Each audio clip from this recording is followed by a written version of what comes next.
Assalamualaikum warahmatullahi wabarakatuh. Waalaikumsalam. Ketemu lagi di channel Discuss Diskusi bareng Kak Anas. Dan kita sekarang lagi ada di salah satu lokasi studio di bilangan Antasari. Punya salah satu produser slash musisi slash seniman slash baik lagi deh pokoknya pangkatnya. Tapi sebelum kita mulai, gue mau berterima kasih banget buat sponsor makanan kita hari ini, kue atau cookies dari Kukeos, dari Cookies Ojo Keos. Tadi dianterin sama salah satu yang punyanya Bang Asranur, tapi ini bisa lo temuin di kios Ojo Keos punya Bang Kolil. Ada banyak cookies di sini. Gue keluarin satu nih ya. Ini mungkin chocolate chip kelihatannya. Yang ini juga ada yang kayak peanuts, kacang. Jadi ntar gue sama ngobrol kita cobain ya. Tapi kalau mau pesen cookies yang enak, ini masih hangat, baru aja fresh from the oven, dianterin ke sini, langsung cek ke Kukeos. Ada Instagramnya juga, COOKEOS_. Kukeos. Langsung dicari ya, bisa, kayaknya di GoFood juga bisa dipesan. Oke, lagi Kukeos udah nyampein paket cookiesnya di sini, dan kita sekarang juga ada satu paket musisi nih. Kepaketan. Habis banyak banget sih nih, ada Henry Batman Foundation. Halo. Assalamualaikum. Waalaikumsalam. Sedikit introduction dulu. Batman ini dulu yang pertama kali nge-break out The Brandas lewat video Lingkar Labirin mana? Sama Jadugar. Yoi. Sama Anggun. Klip pertama banget The Brandas ini yang bikin bapak ini. Emang tuh klip pertama Brandas? Pertama banget. Serius? Iya. Abis lo baru si Tandur sama Cumi Secret of Love. Oh gitu. Pertama ya? Pertama banget men. Baru tahu gue. Pertama yang nge-breakout kita ke ranah, ranah yang luas. Karena itu klip dapat penghargaan Best Clip MTV tuh men. Tahun 2003 ya kalau nggak salah. Terus kita jadi Exclusive Artist of the Month. Terus ya pokoknya karena klip itulah ininya juga prosesnya atau proses kreatifnya kan KTNP. Sama sekali nggak pakai video kamera kan, lu pakai Nggak, pakai kamera digital pertama kali lah pokoknya. Jadi dulu tuh masih fresh banget ya teknologi kamera digital tuh. Gue inget banget Canon EXUS gitu kan. EXUS yang kalau nggak salah kan tuh generasi kedua, apa Mark II atau Mark III lah. Tapi emang pocket gitu, emang kamera pocket. Punya si Anggun. Jadi pokoknya peralihan dari kamera analog ke digital tahun itulah pokoknya. Jadi kita kayak wah gila ya, bisa motret sesuka hati gini, nggak perlu mikirin RAW. Iya. Akhirnya kita came up dengan idea untuk bikin stop motion karena mudah kan.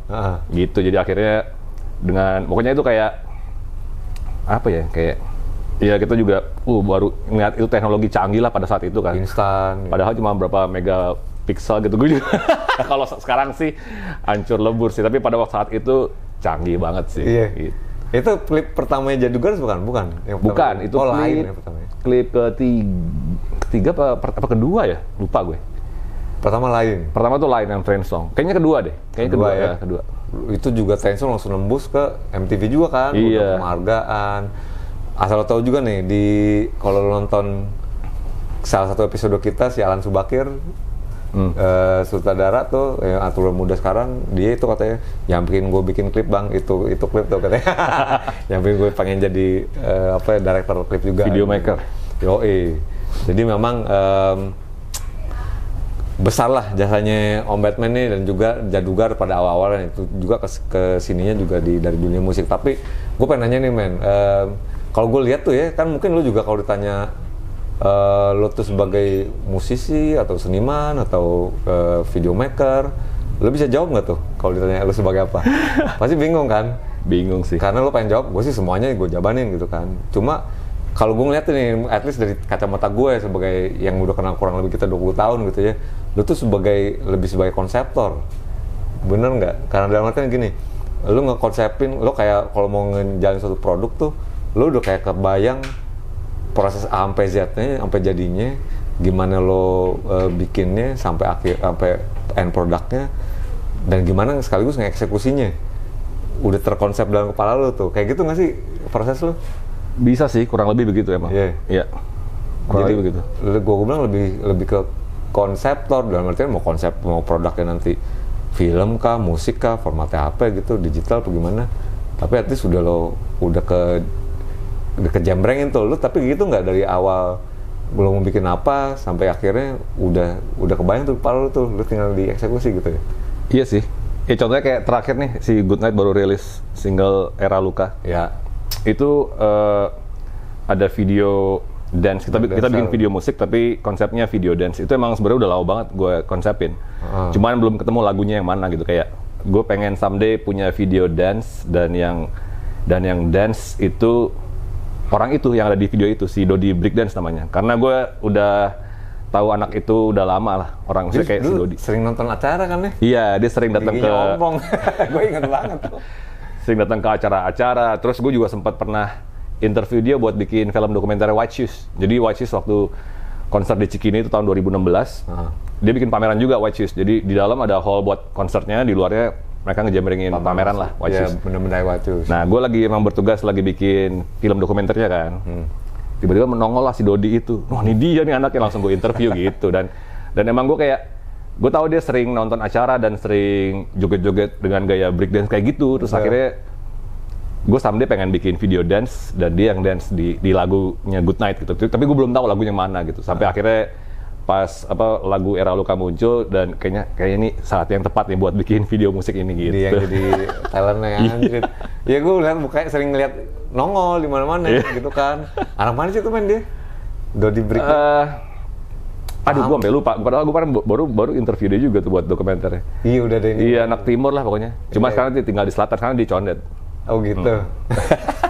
Itu orang kalau tiap gig nongol mulu, terus gitu, negor gitu kan. Iya. Kayak humble anaknya. Iya, maksudnya gue mau ngomong SKS dia sok kenal, tapi emang selalu Kak apa kabar gitu ya. Ngadenin aja gitu. Gue lah dia nih gue nongol. Iya, cakep. Tapi dari prosesnya kira-kira kayak gitu ya. Kalau misalnya lo mau bikin gini deh, kayak mungkin kalau misalnya Jadugar kan beda, itu kan proses kolaborasi antara lo sama Anggun ya. Kalau yang lo sendiri gitu, klipnya Ziggy Zaga misalnya, kan bapak ini Batman juga yang bikin, yang Clear the Noise, itu lo denger lagu, udah langsung kejabring, mesti diapain tuh ya? Iya, itu lo yang nawarin apa gue yang nawarin sih? Gue nawarin. Gue yang nyamperin.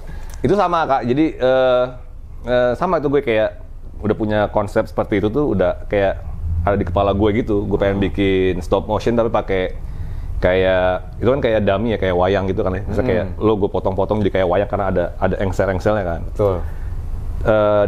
Dan kolas kayak gitu. Itu cuma ada di kepala aja sih. Maksudnya kayak gue pengen bikin deh. Maksudnya kayak visual seperti kayak gini. Cuman nggak tahu buat apa. Maksudnya kayak ada di kepala aja, kayak maksudnya kayak gue punya bayangan seperti ini, gue simpen aja.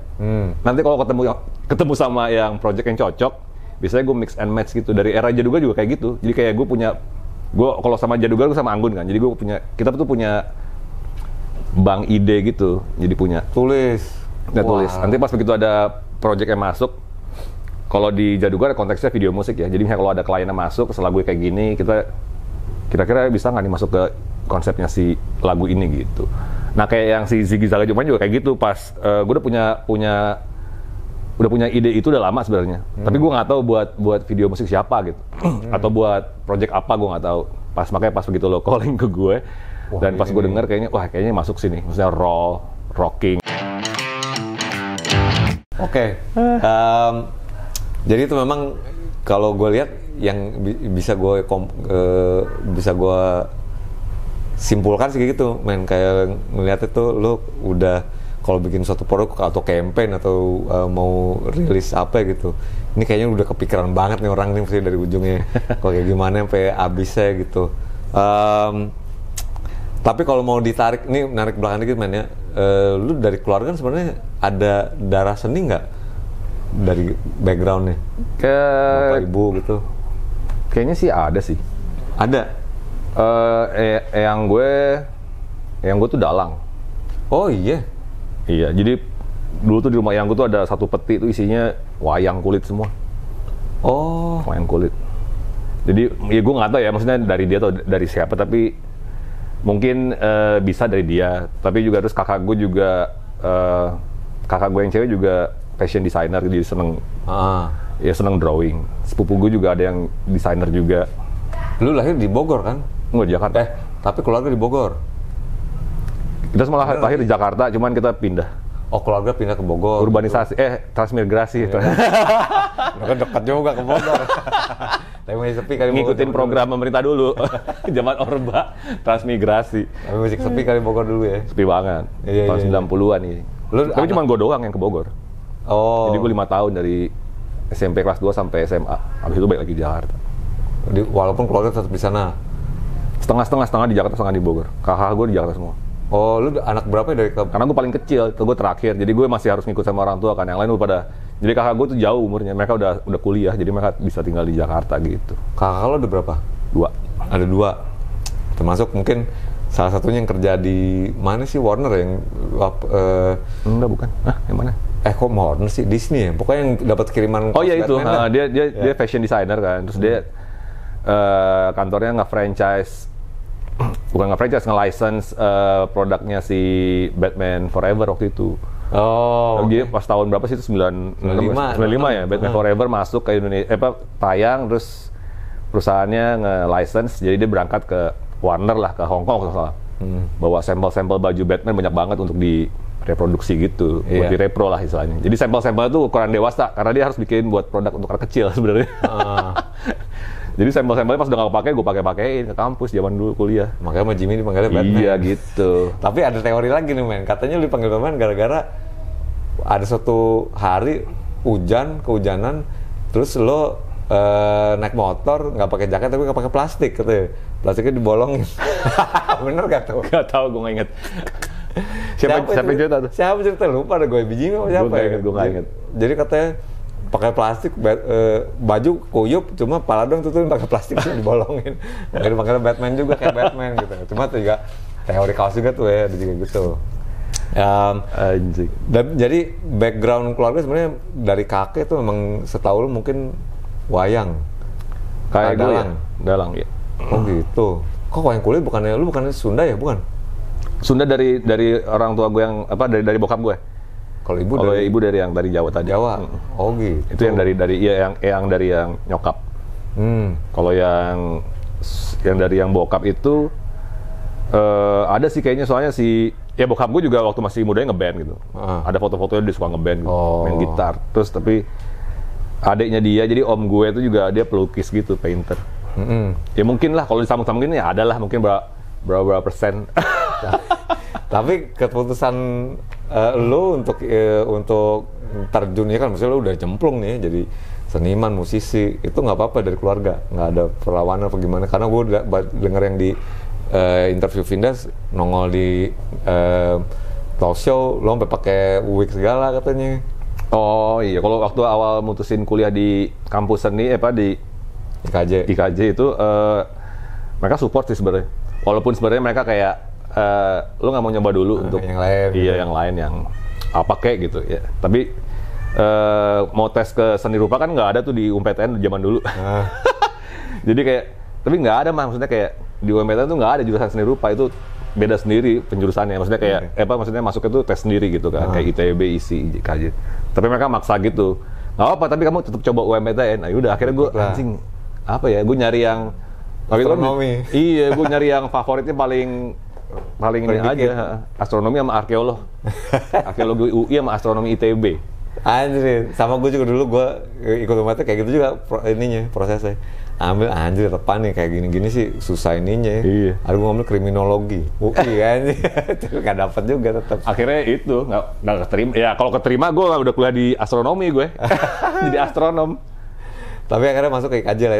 Dorongan ke situ tapi apa? Karena kalau gue lihat di Soleh sih lo bilang karena emang udah terakhir-terakhir dan itu doang kesisa lo bilang kan. Tapi dari lo kecil apa emang ada dorongan seni lo emang suka gambar kan dari kecilnya? Dia emang sering bikin doodling aja dulu, bikin komik apalah. Terus kayak nyokap gue lihat kalau seneng gambar-gambar gini masuk sekolah seni aja. Nyokap gue yang bilang langsung di Jogja ada tuh namanya ASRI. ISI? Enggak, dulu namanya ASRI. Akademi Seni Rupa Indonesia sebelum ISI. Sekarang ISI namanya kan. Terus Jogja, wah Jogja kejauhan sih gue bilang. Ternyata ada ITB sama IKJ di Jakarta. Akhirnya gue ambil ngetes di 2 itu. Gue nggak mau di Jogja lah, kejauhan ini. Yang ITB ya of course gue nggak keterima. Makanya gue langsung ke Jakarta gitu. Tapi gue sempat tes juga di Trisakti sini, tapi di desainnya. Keterima, cuman gue tunggu dulu yang IKJ. Mahal tuh kan Trisakti. Iya, jadi anjing, murahan IKJ nih IKJ. Satu SKS masih 6.000 dulu. Sedangkan di Trisakti udah 30-an nggak salah. Iya. Masuk dah tuh ya. Masuk. Oh ini aja lah lebih murah lah. Tapi bisa dibilang IKJ tuh ini lo bukan pondasi lo sebagai seni. Maksud gue gini, mungkin lo kalau yang sebelum pre IKJ dari SMP SMA kan lo nggak tahu ketertarikan seni tuh lo mungkin nggak sebesar sekarang, dalam artian lo nggak tahu industrinya, gue bisa penghasilan kayak gimana, apa itu kurator begitu kan belum ada. Pasti sih. Sepertinya gue juga waktu itu nol, pengetahuan gue nol tentang itu. Tapi di IKJ itu mungkin training ground lo yang paling pondasi tuh ya kayak gitu. Di situ sih emang. Jadi emang dulu pas lagi masuk seni rupa tuh gue juga kayak masih semester 1-2 tuh masih, karena kan masih belum penjurusan kan, masih semua masih di pendidikan dasar gitu. Gue juga masih belum tahu mau ngapain ntar gitu, pokoknya nggak kebayang deh. Tapi ya udah senang-senang aja dulu kuliah gitu kan, dari SMA terus kuliah kan kayak hal yang bener-bener baru banget gitu kan, lo bebas segala macam, terus kayak selama 2 tahun lo bilang lo masih kayak ya gue kayak ikut-ikutan aja gitu. Iya, jadi kayak yang lain sih udah kayak lembu gitu, udah tahu gue pengen jadi desainer grafis gitu, masuk desain aja jurusannya gitu. Kayak semua udah kayak pengen ini pengen itu, gue masih yang nggak tahu. Kayak ikutin ngerjain tuh kan, kerjain aja. Iya, ngerjain aja tuh sampai pas penjurusan, pas semester 3 dibagi-bagi deh studionya kan. Gue masuknya di Kriya Kayu. Oke, lalu mau ke seni grafis katanya? Iya, bukan, jadi belum. Awalnya gue di Kriya Kayu. Oke. Yeah, kan dijurusin. Berdasarkan dari hasil inilah pokoknya hasil. Iya, selama 2 tahun. Gue dapetnya di Kriya Kayu, terus yang ya ada yang di Jimmy, bahkan Jimmy tuh lukis dulu, tapi dia masuknya di desain grafis, tapi dia nggak mau masuk ke lukis. Padahal semua orang pada favorit itu di desain grafis. Maksudnya karena kan jelas masa depannya cerah gitu kan. Kayak justru lembu tuh nggak salah juga nggak dapet ya. Lembu mental ya, terus akhirnya pada banyak yang protes. Kalau gue masih clueless gue. Orang pada protes, gue masih clueless. Ayo Bet, kita protes masuk desain grafis. Gue juga kayak nggak tertarik amat sih, gue karena masih clueless aja gitu. Akhirnya gue random aja pilihnya seni, gara-gara ngeliat yang mana yang kosong, yang nggak favorit, terus teman-teman yang asik ada di situ, yaitu seni grafis. Terus gue seni cetak mencetak, oke, seni murni nih, fine art, masuk. Karena kalau lukis terlalu apa ya, gue nggak bisa, gue maksudnya kayak skill menggambar gue tuh di bawah rata-rata sebenarnya. Jadi kayak gue tau misalnya kalau lu lukis lu pasti bakal belajar gambar bentuk, gambar anatomi gitu kan, yang lu bikin realis dulu pasti kan. Iya, gue nggak akan mungkin lah seni grafis aja cetak mencetak. Gue tinggal nyetak doang. Cepat, instan. Gitu awalnya. Iya. Nah di situ juga kan maksud gue, lo pertama bikin Club 80s bisa dibilang kan, lo penggagasnya bareng Desta kan. Iya. Nah itu yang gue ngelihat kayak maksudnya ini mungkin blueprint lo sebagai konseptor, dalam artian gini, lo udah bilang kan kalau lo pengen bikin band tribute to 80s music yang gue nggak mentingin dia bisa main musik apa enggak, tapi yang penting ganteng dulu, begitu kan. Pokoknya keren-keren orangnya gitu. Itu udah lo kejambreng kan pala lo kan. Makanya gue milih, lo udah kurasi tuh orang-orang itu kan, si lembu, si ini. Itu yang maksud gue, mungkin secara nggak sadar waktu itu lo udah bikin konsep tuh pala lo kan. Kayak gitu. Bisa dibilang kayak gitu kali ya? Bisa. Ketertarikan lo sama era 80-an nih men, itu kenapa tuh appeal-nya buat lo? Dulu tuh kalau pas lagi zaman SMA sebenarnya emang kan gue grow up di 90-an kan, jadi otomatis musik 90-an ya gue makan semua tuh. Jadi kan kayak 10 tahun terakhir, 10 tahun ke belakang berarti 80-an gitu kan. Gue sebenarnya dengerin mungkin waktu gue masih kecil secara nggak sadar tuh gue dengerin radio Prambors waktu itu radionya. Ya kakak gue yang muter, tapi gue yang dengerin gitu kan. Jadi kayak lagu-lagu 80s tuh masuk banget di kepala gue. Tanpa disadari. Jadi pas kuliah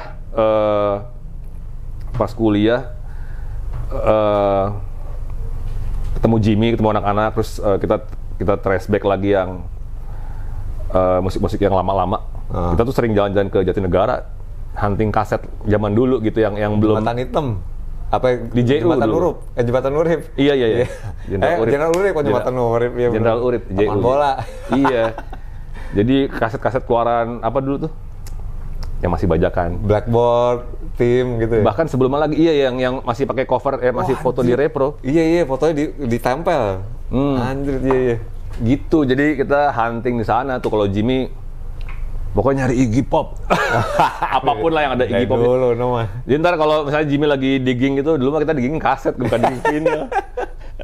Ya emang banyak tuh kan ini kan. Banyak. Jadi kalau Jimmy udah, ntar kalau gue nemu Jim Iggy Pop nih gitu, gue kasih Jimmy. Ntar Jimmy kebalikan, nih bet ada The Cure atau Depeche Mode gitu, kasih ke gue. Kayak gitu. Sampai kan kalau dulu kan suka, karena dulu era bajakan kan mereka suka bikin kompilasi tuh. Iya. New Wave atau apalah 80s satu-satu dari itu kita beli gitu. Jadi biar kayak dengerin, karena dulu waktu masih kecil kan kita pas di tahun 80 kita nggak beli kaset dong, maksudnya kan cuma dengerin doang. Terus akhirnya pas di zaman kuliah kita beliin kaset itu gitu. Tapi secara spesifik apa tuh men? Apakah estetika fashionnya, apa musiknya yang mungkin bisa dibilang proto elektronik? Proto bukan dia, tapi maksud gue itu kan bisa dibilang udah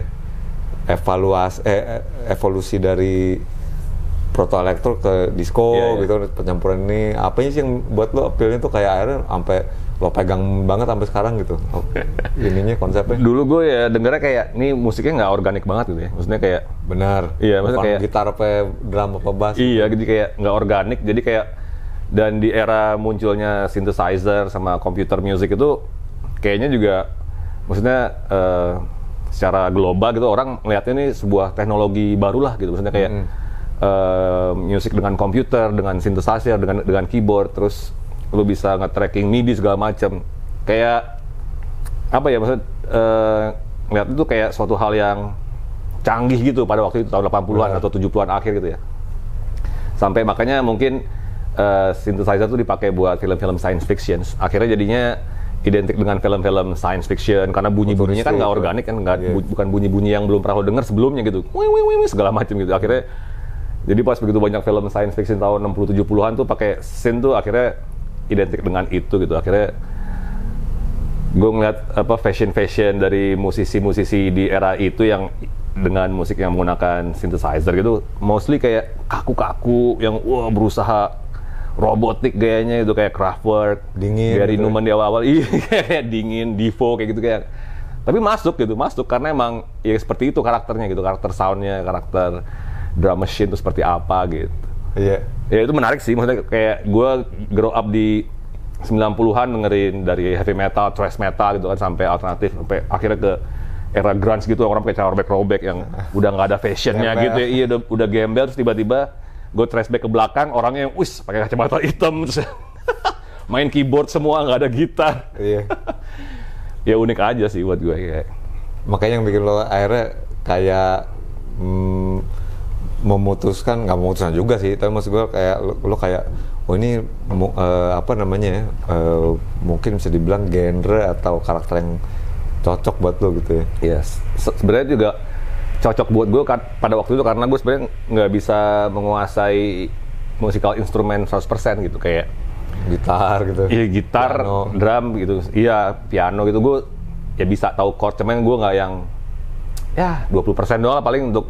Jadi pas begitu ketemu sequencer terus yang ada MIDI, terus ada controller, gue akhirnya bisa bikin dan gambar gitu di komputer gitu kan. Jadi kayak ya udah instan aja, gue bisa ngeprogram semua musik yang ada di kepala gue taruh ke situ gitu. Iya, pas awal-awal bikin Good Night. Seperti halnya kalau berkesenian, kalau bilang tadi, wah ini kriya kayaknya bisa langsung jebret nih kan. Enggak, seni grafis. Iya, seni grafis bisa lebih apa namanya instan dan direproduksi dengan cepat gitu ya.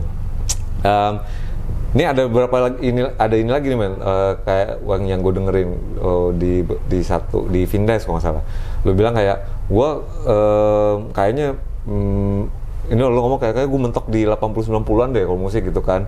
Terus buat lo tuh musik yang ada sekarang, terutama musik elektronik atau musik kontemporer gitu ya, itu udah keberatan. Kayak lo bilang ngedengerin Billie Eilish itu kayak udah agak, walaupun dia dari musisi muda ya, tapi kayak agak-agak berat deh gitu. Malah berangkat dari apa yang lo bilang tadi, lo bilang gue ketertarikan gue ke 80-an pada saat itu ya, itu kayak futuristik, modern, tapi mendekati ke sekarang, lo malah kayak terkesannya takut untuk embracing musik yang ada di depan. Kayak gitu nggak kelihatannya? Enggak sih, gue kayak satu ngelihat di musik pas, pokoknya semenjak 2000-an ke sana tuh kayak dengerin musik tuh udah bener-bener di-polish banget gitu. Jadi kayak jadi komoditi gitu ya. Dan seragam. Itu juga, iya seragam juga. Jadi kayak bener lah, kayak lo gue dengerin radio nih sekarang, radio anak muda gitu. Gue nggak bisa bedain itu dari lagu 1, lagu 2, lagu 3 semua pakai auto tune, semua scene sama, semua iya breakdownnya sama gitu kayak gila nih gitu, kayak nggak ada, bingung gitu. Karena kan gue juga makanya gue dengerinnya Most FM doang sekarang. Ini om sama gue juga sih. Anjing. Nggak tahu bener kayak lu bener Selena Gomez, berikutnya Ariana Grande sama tuh ya. Ya walaupun beberapa gue suka sih, maksudnya kayak The Weeknd gitu. Dia beberapa musiknya juga mengadaptasi 80-an banget kan. Iya. Pakai sound synthesizer zaman 80-an. Cuman kan emang ya seiring dengan perkembangan teknologi dan feature-feature yang ada nih sekarang nih kayak bikin musik sekarang jadi polish banget. Apalagi nanti sebentar lagi kita bakal kayak gue denger Apple Music mau bikin ada pilihan lo bisa denger Dolby Atmos. Oh, ya, jadi outputnya Dolby udah nggak stereo lagi gitu. Jadi ntar makin ke depan nih kayak teknologi di cara kita menikmati musik tuh udah berkembang terus gitu kan. Kan si Apple juga baru rilis headphones apa ya namanya ya? Noise cancelling, terus ngelilingin kita suaranya gitu kali ya? Iya, jadi headphones-nya khusus untuk lo bisa dengerin lagu dengan outputnya yang Dolby Atmos tadi itu. Anjir. Jadi udah nggak stereo lagi, lo bisa dengerin suaranya muter-muter. Kayak lo nonton film aja, cuman udah diterapinnya ke musik gitu. Apple kan lagi mau kesana gitu kan. Gue nggak kebayang sih musik-musik lo-fi digituin kayak. kayak lagi latihan di barengan gitu ya, lagi di studio. Ya kan dulu kan musik kan mono tuh. Zaman dulu mono semua, terus masuk ke stereo kan. Kita bertahan di stereo berapa puluh tahun, sekarang kayak udah mau masuk ke era Dolby nih musik. Nih rambut gue masuk mulut, kenapa sih? Tapi men, jadi bukannya ini ya, maksud gue, lu bukan karena ketakutan, apa sih maksud gue yang, gue dengerin Misteria gitu ya. Sekarang mana gue bilang lu udah konsep berubah jadi berenam, lebih ngeband kalau menurut gue ini kan. Musik juga lo pendekatannya lebih ke kalau gue dengerin band 80-an, The Cure-nya lebih kerasa lagi. Depeche Mode, lo ngambil Depeche Mode era awal Black Mass gitu-gitu ya. Broken Frame gitu kan yang lebih ngeband gitu. Tapi tetap ada daerah itu. Jadi bisa dibilang apa sih menurut gue, kenapa lo nggak adaptasi yang akan datang atau ke depan gitu? Apakah karena lo kayak lo bilang tadi emang udah kayaknya cuma pengulangan aja, atau apakah lo malas ngikutin trennya lagi, atau emang kenapa tuh? Maksudnya kenapa lo mungkin kasarnya stuck di bukan stuck sih, lo lebih prefer untuk ngambil nyuri-nyuri elemen dari dekade yang udah lalu gitu di 80-an. Kenapa tuh? Emang kayaknya sih gue udah menetapkan sih, emang bakal stuck di situ referensi gue.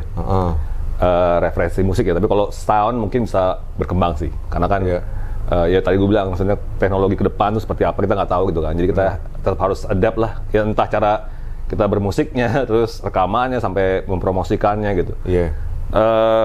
Karena kan gue nge-DJ, gue juga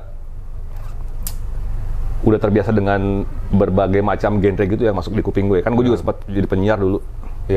Jadi anjing bentar di mana men? Waktu di Bogor pernah, jadi gue baru tahu gue. Iya emang soalnya gue cuma sebentar banget, gara-gara ya gue perlu tambahan aja income. Nah di situ tuh gue belajar. Pas kuliah? Pas kuliah. Di KJ? Iya cuma semester 1, semester 2 lah. Cuman 2 tahun di awal. Setahun di awal. Lo itu bolak-balik Jakarta Bogor tuh? Iya, awalnya gitu. Terus akhirnya gue nggak kuat, Lesmana dulu namanya. Wajib, baru tahu gue nih. Iya bener. Gue nggak kuat gitu, kayak anjing gue harus balik nih. Sedangkan tugas kuliah tuh numpuk. Dan lo seni rupa kan, jadi lo harus kerja di studio. Karena lo nggak ada toolsnya di rumah gitu. Kalau ruangan juga susah. Iya kan, kalau cuman akuntan gitu. Anjing baru tahu gue. Iya, jadi makanya. Tapi karena cuma sebentar, jadi karena gue nggak kuat traffic harus bolak-balik. Balik cuma harus siaran terus balik lagi ke sana gitu. Akhirnya gue udahin gitu. Tapi walaupun sebentar, tapi gue kayak dapet input banyak sih soal Maksudnya gimana caranya lo ngasih ini lo di radio tuh bukan radio yang segmented ke anak metal doang gitu atau anak indie doang ya. Ini yang dengarnya anak muda yang semua genre gitu. Jadi lo harus muterin karena gua waktu pertama kali tesnya lucu banget 30 menit lo terserah lo muter lagu apa aja gitu. Sama si MD gitu-gituin. Tapi emang jam-jam nggak inilah pokoknya jam-jam bukan prime time lah. Oh langsung dicemplungin suruh on air? Nggak on air. Cuman putar playlist doang. Jadi ada 30 menit kayak nggak ada penyiarnya lah, cuman putar lagu doang. Yaudah gue ke library tuh, cok cari kasetnya, CD-nya segala macem gitu. Gue putar kan. Udah abis itu apa tuh yang lo pilih? Masih inget nggak? Iya band-band yang gue suka aja, Pet Shop Boys, New Order, The Cure apa gitu kan. Udah kelar di evaluasi, lu nggak bisa muter lagu kayak gini semua. Oh anjir. Ini radio yang dengerin bukan lo doang dan bukan orang-orang kayak lu gitu. Jadi lu harus muter lagu ini. Sebenarnya gue di tes kasih tahu, maksudnya kayak nggak apa-apa, maksudnya kayak tapi kayak begini nggak apa-apa iya, ya, gitu. cuman nggak bisa lo semua lo rendengin tuh dalam satu session kayak gitu, nggak bisa gitu. Tapi emang kalau di radio kan lo pasti putar lagu kan based on dari MD-nya kan, kayak hari ini lo putar Ariana Grande jam segini gitu kan. Pada akhirnya dikasih emang listnya, cuman awalnya gue cuma dites doang gitu. Akhirnya gue ya udah, habis itu ya udah belajar tuh ngelihat kasih playlistnya kan, gue ngambil dari library segala macem tuh dulu apa Jamiroquai, terus ada Brand New Heavy, semuanya lah pokoknya yang emang pada saat itu lagi emang di top 40-nya gitu, emang iya gitu. Jadi lo harus putar semuain lagunya. Iya. Bahkan lagu yang gue suka nggak ada satu pun yang diputar. Nggak bisa putar lagu itu.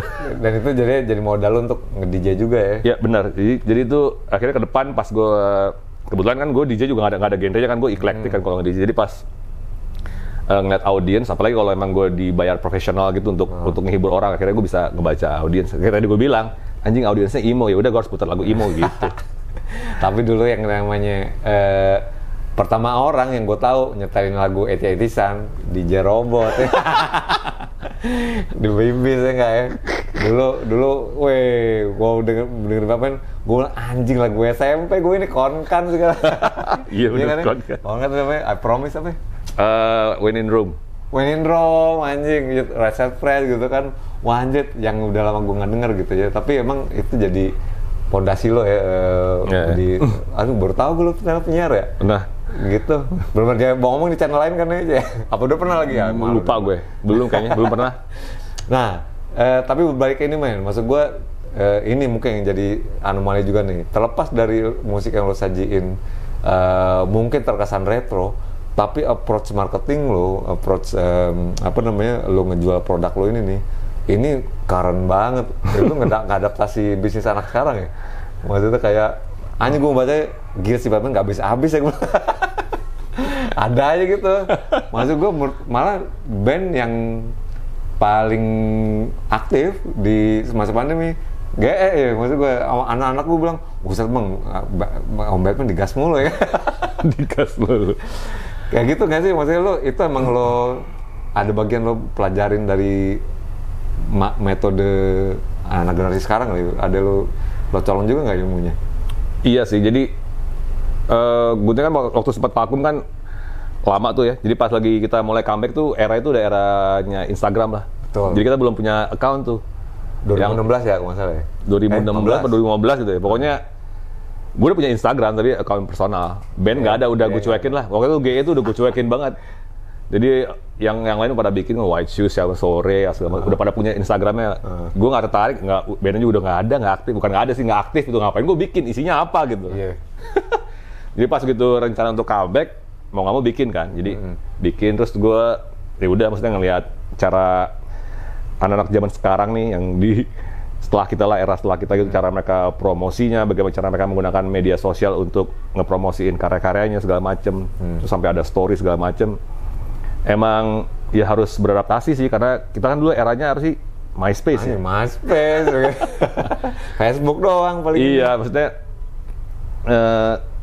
nggak terlalu jauh sih sebenarnya, maksudnya metode, cuman beda platform aja gitu. Sekarang lebih lo bisa, dulu kan belum ada smartphone, kita semua harus nyalain komputer desktop gitu kan, baru bisa promosi di MySpace. Kalau sekarang bedanya benar-benar super cepet aja gitu informasi gitu, kayak karena lo di tangan lo, koneksi internet juga udah bagus, terus yang semuanya dak bisa gitu. Lo bikin ngedit foto di handphone bisa, jadi kayak anak zaman sekarang tuh cepet banget bikin promonya dan emang saingan industri di musik nih terutama sekarang tuh bener-bener cepet deh, dor gitu kayak membabi buta gitu kan.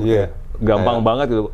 Dulu kita kayak rilis satu single aja mau promosin harus begging dulu ke radio kayak dengerin panjang perjalanannya gitu kan. Gimana caranya biar bisa masuk TV ya, lagu kayak susah gitu, kompleks dulu. Gimana caranya bisa diinterview majalah ya. Kalau sekarang kita bisa promosin sendiri gitu tanpa bantuan media yang besar gitu. Maksudnya lu punya media sendiri sebenarnya, media promosi sendiri gitu. Itu mungkin bisa bilang cocok buat nature lo yang tadi lo bilang atau yang menurut gue konsep lo tadi keinstanannya mungkin mau lebih cocok lagi ya. Bisa sekarang. Tapi sebenarnya gue juga nggak langsung ini sih. Gue sebenarnya kan si Goodnight tuh kerja sama Believe, agregator itu kan, agregator DSP gitu kan, dan mereka kita ada kontrak eksklusif gitu, jadi gue denger tuh, itu bener ya, lo dikasih budget dan harus dihabisin. Jadi ada divisi yang bukan distributor, divisi untuk develop artis gitu. Ya singkatnya terus akhirnya kita sebenarnya dikasih tahu juga gimana caranya untuk berpromosi di era sekarang kayak gitu. Dikasih workshopnya juga? Nggak kasih workshop sih, kayak kita ngobrol-ngobrol aja ya kayak. Bilang media sosial tuh penting banget gitu. Jangan sampai lo nggak pakai gitu kan. Gue ngerti lo musisi gitu. Pertama gue awal juga kayak, waduh, haruskah gue begini-begini gitu kan. Masih kayak nggak terima gitu. Iya lo harus begitu. Lo harus. Dunia lo sebagai musisi di panggung rekaman itu udah lo. Tapi pas begitu di media sosial itu lain lagi. Lo harus berinteraksi. Lo harus punya engagement dengan audiens lo yang di luar musik gitu. Gitu. Jadi gue di encourage untuk bikin kayak gitu. Bahkan nggak hanya Instagram. Apapun, jadi gue harus mengaktifkan semuanya dari Twitter, karena kebetulan Twitter sama Facebook emang udah ada, kita aktifin lagi, terus YouTube kita manage lagi, sampai mereka encourage suruh bikin TikTok waktu itu, tapi TikTok sebelum ini ya, sebelum naik sekarang, TikTok masih, image-nya masih ini banget, masih alay banget, gue yang, aduh TikTok banget nih gitu.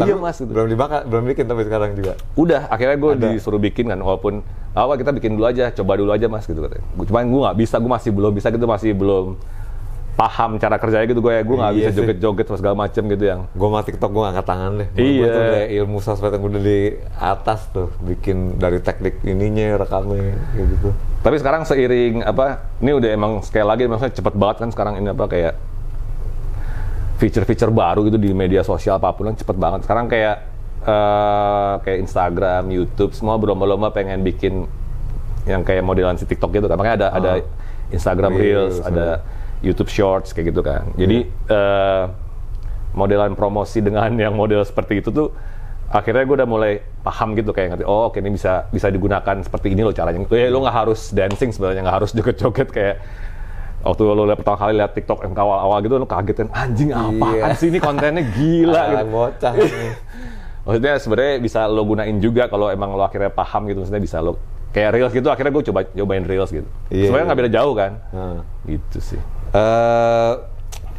Menurut lo waktu itu itu si Believe-nya datang ke lo kan, yang nawarin? Ketemu di tengah, pas banget itu, kayak sama-sama mencari gitu. Anjir, lo lagi mau nyari buat gue nyari agregator, dia juga nyari musisi yang untuk di-develop. Sama si Kamil dulu, bukan ya? Bukan Kamil. Langsung ke Singapura? Riri. Enggak, Indonesia, yang divisi Indonesia. Kebetulan mereka dulu nyarinya pas banget, emang nyari band elektronik genrenya gitu. Anjir, jodoh tuh ya? Makanya pas banget ketemu tengah-tengah gitu tuh. Iya. Tapi bener jodoh. Iya, tapi ngomongin tentang gimana lo nge-pakai sosial media aset. Setahu gue dulu kan GE juga udah punya GE TV. Iya, YouTube. Iya kan? Itu 2008 gue inget banget. Lu pada dateng ke kawinan gue. Bikin konten ya? Iya, nyobain banget, gue ketawa-tawa dulu masih paling anjing bisa aneh gue bilang bikin ginian. Dulu yang pertama bikin channel TV padahal dulu kan? Iya, itu juga kita ngeliat tuh YouTube lucu juga nih bisa jadiin apa? Soalnya dulu tuh YouTube tuh beyond banget tuh, forward thinking banget. YouTube tuh dulu tagline-nya tuh apa ya? Aduh, baru awal nongol ya kan? Iya, waktu awal muncul tuh apa sih tuh ada, lupa gue. Itu yang nge-trigger gue. Inspirasi lo. Apa ya? Anjing, tar gue browsing. Gila men, orang belum zaman konten tuh dulu. Nge-review makanan ya. Anjrit. Itu kepikiran kenapa tuh gara-gara tagline itu? Terus akhirnya broadcast yourself atau apa gitu pokoknya. Gue lupa deh pokoknya. Betul. Apa ya dulu tuh YouTube tuh ininya? Tagline-nya. Terus akhirnya lu bisa punya channel TV sendiri sebenarnya gitu kan. Si konsep si YouTube ini. Dulu kita juga baru ngeliat itu kan pada tahun 2007 itu. Akhirnya ya kita bikin apa? Sekarang namanya vlog gitu ya. Jadi dulu kayak kalau kita lagi tour kemanapun lah, kayak ke Malaysia, ke mana kita bikin videonya aja, terus kita ntar nge-review makanan setempat gitu. Terus kalau review makanan tuh gara-gara kita sering nonton ini apa Bondan dulu di TV, almarhum. Oh almarhum ya. Apa sih dulu nama channelnya tuh di seingat gue pokoknya pertama kali ada channel TV nge-review makanan tuh ya Pak Bondan. Maksudnya yang bagus ya, yang kayak gue menarik ya, kayak jadi pengen makan gitu. Maknyus iya. Akhirnya pas kita setiap kali kita jalan tour kemana atau main di Bandung, Makassar, kita nge-review makanannya gitu, tempat-tempatnya iya. Terus yang selebihnya bikin vlog ya, kayak lo kawinan lo kita datang, terus kita nge-review makanan kawinan. Leo lagi Jose. Gue ketawa-tawa. Nge-review makanan kawinan anjing kan. Tai sih tapi itu maksud gue, wah anjing, gue kalau pas gue track gitu, anjing dari dulu udah kayak begitu ya, udah ngonten gitu. Ngonten. Iya. Jadi tapi berbalik ke GE-nya nih men, itu kan kalau gue bilang itu di masa lu format trio lagi kompak-kompaknya full front assault, dan artian lu Adidas lo hajar, baru rilis Electroduce Yourself lagi kan, terus bisa dibilang tuh lagi puncak ya, dalam artian apa namanya, lu lagi salah satu yang disematkan sebagai raja pensi mana-mana gitu, tapi itu kayak akhirnya downhill. Itu karena kenapa tuh? Apakah sibukan satu-satu personilnya, Boni kerja mungkin kalau nggak salah salah satunya. Yang si sempat turun tuh salah satu yang pengaruhnya juga karena si pensi juga dilarang. Ini kan sih waktu dilarang, ada kasus lagi yang ada kerusuhan tuh kan? Iya. Yang gara-gara Jimmy itu. Emang iya? Bukan juga sih. Nggak, maksudnya kan kalau nggak salah sampai alat diberhenti tuh pas lagi ada si Upstairs main, mungkin bukan gara-gara Upstairs ya, enggak. Maksudnya emang udah recetnya penontonnya udah nyampur kan sama penonton kampung gitu. Iya. Ini Senayan kan, Pagar Timur kan? Betul, pokoknya. Sampai si Jimmy kan pakai baju tenang tuh, keren banget tuh. Cuma dari situ ya maksudnya udah mulai. Iya tuh imbas kerusuhan itu pokoknya pensi berkurang karena Guna tuh hidupnya dari situ, kayak seminggu gitu bisa manggung 3 kali, Sabtu bisa sehari bisa sampai 2 kali itu di pensi-pensi dimanapun gitu, kayak anjing gitu kan. Jadi sampai akhirnya Boni kan dulu kan kerja dia 9 to 5, dia sampai anjing gue bisa nih hidup dari Good Night gitu, nggak perlu kerja. Akhirnya dia cabut dari kerjaannya dia, nggak ngantor gitu. Jadi udah benar-benar kita kayak 3 tahun 4 tahun ya pokoknya dari Good Night aja, wah foya-foya gitu gitu. Sampai akhirnya pensi mulai hilang karena ada regulasi dari itu kan, dari Pemda. Ya udah terus udah mulai jarang ada panggung. Ada tapi udah nggak semasif tahun 2006 sampai 2007 itu. Ke 2008 lah. Berapa 2010 masih lah kan? Masih tapi udah nggak sepadat. Akhirnya itu selain itu juga akhirnya pas udah mulai menurun, si Bondi balik lagi kerja gitu. Jadi udah merasa keren. Gue juga udah mulai ngerjain video lagi. Gue mulai bikin TV sih segala macem. Om Leo juga sibuk sama Ruang Rupa, bikin Ru Radio kayak gitu kan. Terus ya udah pada nikah punya anak, udah prioritasnya udah beda gitu. Iya. Lu tapi masih sempat bikin frigi. Ya itu sih buat lucu-lucuan sih. Bukan lucu-lucuan sih, itu kayak unek-unek gue aja gitu, kayak bikin musik yang nggak perlu berpikir panjang lah, maksudnya tabrak lari aja gitu, dar gitu. Iya. Karena pas begitu Good Night udah, awalnya juga bikin Good Night sebenarnya gue juga tabrak lari sih. Kayak nggak mikir sama sekali bikin Good Night album pertama tuh. Tapi pas begitu ternyata di notice orang, terus ada demand-nya gitu, demand-nya tinggi. Akhirnya terjadi ada kayak, gue harus begini nih, ada tiba-tiba kayak, tiba-tiba kayak ketekan gitu, nggak enak gitu. Akhirnya pelariannya ke frigi gitu. Oh gitu. Walaupun itu juga bisa dibilang konseptual juga kayaknya. Lo ada si siapa ya? Mas Agung. Kayak pendeta gitu anjing. Kreator. Lo main cuma gitar aja ya? Dia lebih kayak orasi gitu kan ya? Itu emang lo konsepin kayak gitu juga tuh. Anjing kan? Kayak, ini bukan band, ini cult gitu. Makanya lo dandanin dia kayak pendeta anjing. Gue tahu-tahu. Referensi dari almarhum Lia Eden. Referensi kostumnya, beneran. Iya. Tapi lo awal, ini lompat lagi men. Ya, awal banget gue inget lu sempet bikin Yayasan Henry ya. Lu sama David Tarigan. Iya. Di Bibis, lu ngegitar doang, Tarigan ngedrum. Enggak, bukan. Itu yang pas era Bibis tuh. Iya, awal banget kan. Semua itu ada Teenage Star masih baru, lu juga masih baru, The Brandas, ada Seringai juga masih baru terbentuk. Kalau gua nge-DJ doang tuh di bawah tuh di lantai 2. Kalau kalian kan pada manggung tuh. Ya terus sok-sokan bikin sama David Tarigan. Awalnya sih emang gue sendirian, jadi Yayasan Henry nih. Gue bikin lagu udah dulu pakai apa ya? Mending pakai Fruity Loops, bukan, pakai Final Cut Pro. Kan gue lagi seneng ngedit tuh. Kan gue masih ngedit video buat Jadugar kan. Jadi gue nyempling lagu dari macam-macam lah pakai kamera nih. Kamera ada audionya tuh, ada outputnya, ada inputnya. Jadi gue ngerekam aja, terus gue sampling, gue edit di Final Cut Pro, gue bikin lagu. Lagunya di loop aja gitu. Itu cikal bakalnya Frigi sebenarnya. Gue loop gitu, terus pakai nama Yayasan Henry gitu. Terus akhirnya itu gone, terus baru ke Gulen Elektrik ya bikin ini. Enggak yang sama David Tarigan apa yang namanya? Kok gue lupa sih? Itu makanya yang gue pernah lo manggung kok. Iya. Sampai lo push up di panggung. Iya benar. Tinggal lo push up gue. Ini harusnya Jimmy atau David yang jawab, gue lupa. Iya, lu tuh ngegitar terus. Iya. Ingat gue sih itu deh, lu gitar, David ngedrum. Nah, David tetap main gitar, basisnya tuh sempat ada John V, ada temannya David Tarigan. Yang main drum Jimmy. Pada gue. Ada. Lu nyanyi ya, masalah. Gue nyanyi. Terus pernah lagi main sekali lagi di Jaya Pub, udah eranya gitu Jaya Pub. Kan? Iya, terus sempat Bin Harlan yang main bassnya kayak gitu-gitu.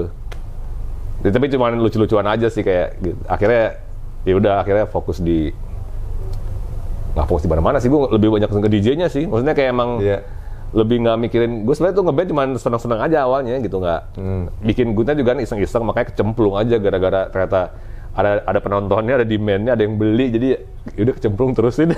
Jalanin. Jual CD lah aku nih. Gue ingat banget waktu itu kita manggung di mana nih? Di Pacific Place. Kok Pacific Place? Plaza Semanggi yang di bawahnya kafe tuh. Oh iya, dulu tuh ada sama Rebecca dulu kan. Itu ada toko musik itu ya? Ada toko apa sih? Bener. Di dekat belakangnya Pacoran. Iya, itu awal banget tuh. Ada kolamnya. Terus lu masih sama Rebecca, terus cuma sampling doang masalah kan? Iya, cuma putar playback aja. Manggung, bagi-bagi CD jagoannya.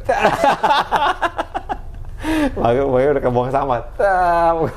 Iya, benar-benar ingat gitu. Lagi bagi-bagiin ya. Nah, cuma gini men.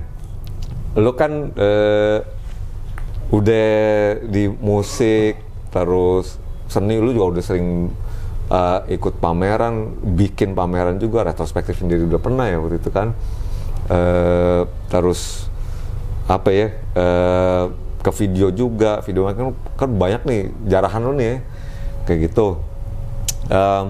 Yang sebenarnya lu sempat bilang di Vindas juga, lu bilang apapun yang lo lakuin sebenarnya kalau konsisten itu bisa gede, kayak gitu kan.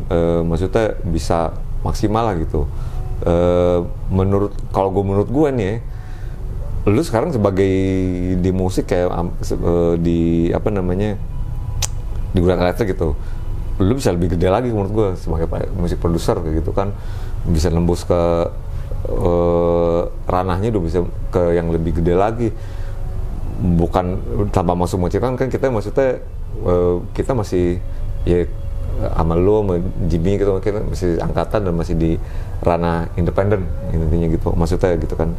Tapi menurut gue masih bisa gede lagi. Lu sebagai video maker atau apa namanya, movie maker gitu ya, bisa lebih gede lagi gitu. Cuma menurut lu bener nggak sih, valid nggak kalau misalnya sebenarnya lu karena lu kebanyakan project nih, jadi kayak kepecah gitu, yang sebenarnya kalau menurut gue lu bisa lebih gede lagi, bener nggak tuh evaluasinya? Bener. Gitu ya? Itu emang gue udah menyadarinya. Kalau fokus di mana gitu kan? Gue nggak fokus malah gitu doang, jadi kayak pas lagi sama di Jadugar gitu kan, wah terus tiba-tiba Jadugar selesai, terus akhirnya gue malah bikin Good Night gitu kan. Lu kan dulu udah megang apa istilahnya, band-band majalah berngantri tadi bikinin, iya kan? Bikin Noah apa ya? Peter Pan dulu ya? Iya, gue nggak konsisten sama orangnya. Bercabang sih, apa? Gue nggak tahu. Maksudnya kayak emang gue seneng audio visual aja sih awalnya sih gitu. Kok kenapa gue terjun ke dunia seni rupa dan dunia apa visual dan audio gitu? Karena dua-duanya gue seneng gitu. Jadi ya Dan pas lagi kayak mungkin awalnya karena apa aja gue iya aja kali, lo tolong desainin ini dong, saya awal-awal desainin bikin ini desain dong. grafis juga. Ya udah gue desain, terus tiba-tiba bikin video dong, ya udah bikin video. Iya. Nyampah abis. Gitu. Tapi yang penting masih ada karyanya lo, ada lah gitu ya. Nah kalau si Good Night konteksnya tuh sebenarnya gue pengennya sih sebenarnya dulu awalnya rencana jadi perupa sebenarnya. Vision gue tuh gitu, jadi perupa aja gitu. Cuman perupa tuh apa, seniman maksudnya ya? Iya. Pokoknya visual artist lah, apapun itu gitu. Jadi lebih ke visual gitu, bukan ke musik sebenarnya. Nah makanya tadi gue bilang pas bikin Good Night itu sebenarnya cuman iseng-iseng doang, asal-asalan, maksudnya effortless, tabrak lari aja bikinnya gitu. Tapi ternyata si Good Night itu yang tak diduga gitu, maksudnya responnya malah justru ya responnya bagus, ada demand-nya. Akhirnya kayak gue berbelok gitu, malah jadi ke musik gitu. Padahal gue skill musik gue juga terbatas dulu mungkin ya. Terbatas, iya. Jadi akhirnya kesana gitu kan, karena wah mumpung ada demand-nya dan gue ternyata bisa hidup dari sini, akhirnya gue jalanin gitu si Good Night ini gitu. Sampai akhirnya pas sempat vakum ya gue balik lagi ke visual video. Iya, gue ngerjain video segala macem gitu, balik lagi ke visual, terus balik lagi ke Good Night lagi sekarang. Tapi walaupun kayak gitu kan ada ini sih menurut gue, orang sekarang mengasosiasikan GE ya Batman kayak gitu, terlepas siapa di belakangnya. Mungkin lu nggak ngerjain kayak gitu secara organik aja gitu kan, tapi asosiasi orang kan udah ke situ ya. Dan juga lu, kalau gue bilang konsensus ya, orang lebih tahu lu sebagai mungkin di kalau yang dekat-dekat sih atau lingkup ibu kota lagi, lu sebagai visual artist, seniman gitu. Tapi di luaran yang lebih luasnya mungkin lu sebagai musisi kali ya. Iya kayaknya sih kayak gitu. Nge-pushnya kan di GE gitu. Ini yang format sekarang, kalau di berbagai macam era nih, sama Rebecca bertiga, sampai berenam sekarang, lo lebih prefer yang mana menurut lo? Sebenarnya kalau emang konsep musik yang zaman dulu sih emang yang prefer bertiga gue, karena kan dulu emang bayangan gue tuh ya udah kita nggak punya instrumen lain selain synthesizer di panggung gitu. Jadi ya cukup tuh bertiga pakai synthesizer semua udah full gitu kan. Pas begitu konsep udah berubah, gue emang udah kayak terus terang sih tahun 2000 ya pas di era yang si Good Night hilang itu, yang pada nikah itu sebenarnya gue juga udah bosen sama konsep musik itu gitu. Jadi bertiga itu bukan bertiga ya, tapi dengan konsep musik dengan full synthesizer itu gue udah bosen. Udah kayak jenuh lah gitu. Gue ingat dulu sempat gue ngeliatin, wih terstrenmor banget ya, gondrong pakai Fender kan. Itu pas sebelum pergi ya. Iya. Itu pokoknya kayak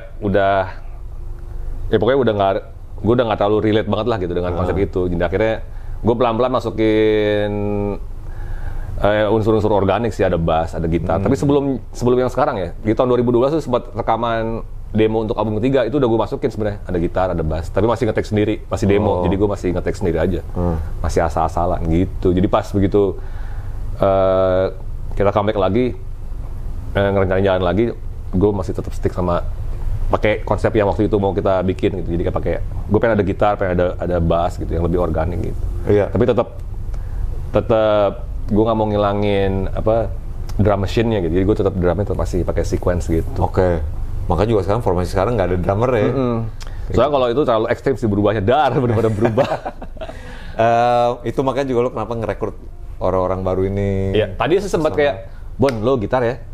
Kemudian lo main bass aja gitu sambil megang synth. Cuman kayaknya gue pengen lebih yang jadi biar si Bondi tetap fokus di synthesizer, kayaknya gue perlu emang gitu. Karena yang gue bayangin nih, karena kan si Bondi mau mulai juga bisa main bass, bisa main gitar. Cuman kayak gue aja gitu, nggak yang 100% maksimal gitu. Maksudnya bukan gitaris beneran gitu kan. Jadi gue perlu sentuhan gitaris beneran gitu. Dan gue udah punya bayangan gitu, kayaknya gitarnya yang cocok si Hans gitu. Iya, Ustadz bermusik. Karena konsep musiknya seperti yang udah gue bayangin, kayaknya ini cocoknya si Andi Hans nih gitu. Iya.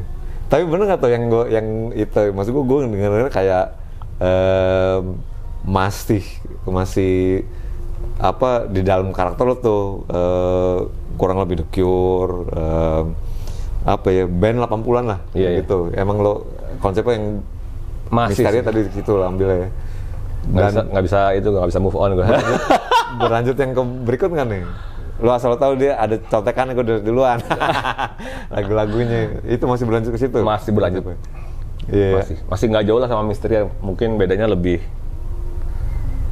Lebih gelap lagi kali, nggak tahu deh gue. Iya, gue baru mau ngomong, misalnya tuh gelap banget loh kalau gue baca nuansa, lirik, saksikan akhir dunia bersamaku, itu lahir dari mana tuh tempatnya? Apa lagu itu? Iya, bukan lagu itu, pokoknya kenapa sih? Konsep gitu. Jadi tuh pas, sebenarnya tuh tahun 2015, gue masih bikin lagu gitu, coba emang banyak yang nggak jadi aja, masih demo lah, sketch, atau nggak gitaran aja. Yeah. Tapi udah nggak ada yang, outputnya tuh nggak pernah ada yang se-happy dan se-upbeat dulu gue bikin gitu. Gue nggak tahu kenapa pas bikin pasti semuanya down tempo, semuanya mungkin karena faktor ini juga kali, umur kali ya. Enggak lah. Yang gue nggak tahu kenapa, pokoknya semuanya medium aja lagu-lagunya. Makanya pas pertama kali rilis tuh ada VCR sama Erotika itu sebenarnya ya beatnya sih cukup lah medium, tapi tetap nggak sebrutal happy atau secepat album pertama gitu ya. Jadi ya gue nggak bisa dipaksain juga, gue nggak bisa maksain harus bikin yang gitu kayak sebenarnya gue nggak into banget sama musik dance gitu yang kayak techno house gitu. Sebenarnya gue nggak terlalu electronic music yang dance gitu, gue nggak into banget sebenarnya, nggak terlalu gitu. Maksudnya kayak biasa aja. Gue lebih seneng elektronik itu sebenarnya yang synth pop gitu, synth wave gitu, yang era-era new wave gitu. Jadi sebenarnya musiknya strukturnya masih pop, tapi mereka menggunakan instrumen synthesizer aja gitu. Dan masih ada ngebandnya lah feelnya gitu, post punk gitu. Jadi kayak musik-musik elektronik kayak Chemical Brothers atau apa gitu, gue senang, tapi gue nggak into kesana gitu. Soalnya orang-orang suka mikirnya tuh good night itu elektronik. Jadi gue kayak pasti mereka mikirnya tuh yang wah gue elektro banget anaknya gitu, yang Chemical Brothers atau apalah gitu-gitu. Gue padahal gue sama sekali nggak kesana gitu arahnya gitu. Nginek aja enggak kan? Nggak ada gunanya. Nggak ada gunanya. Iya. Gitu. Nah tapi sekarang lu juga merambah ke modular. Itu kan udah mesin banget tuh. Itu gimana ceritanya bisa bawa ke situ? Itu emang ya itu tadi, itu karena perkembangan aja sebenarnya, kayak kelanjutan dari kecintaan gue sama synthesizer, sama instrumen itu gitu. Ya emang dari dulu gue senang banget instrumen itulah intinya. Sama synthesizer tuh gue senang banget sebenarnya, karena yang bisa pencet gitu ya. Iya, lo sebenarnya karena kan synthesizer sebenarnya lebih ke instrumen untuk ngedesain suara sebenarnya, create sound gitu, bukan instrumen yang lo cereng jadi gitu, enggak. Jadi lo lebih ke nge-create sound, dan modular tuh sebenarnya juga arahnya ke sana gitu. Iya. Siapa yang ngenalin tuh, men? Ya, maksud gue udah baru lagi mainan yang gue bilang kan colok. Kalau modular sih anak-anak Indo Modular tuh, si Randi sama ada Bagus Pandega tuh, anak Bandung, seniman Bandung. Itu juga pendirinya menurut gue. Iya, mereka awal-awal yang mulai main. Terus ada Firzi juga, Firzi yang justru malah distributornya. Kenal Firzi? Iya kenal. Dia kan dulu punya toko kafe tuh. Toko kafe. Jual-jualan pedal. Jualan pedal, lama-lama jualan modular.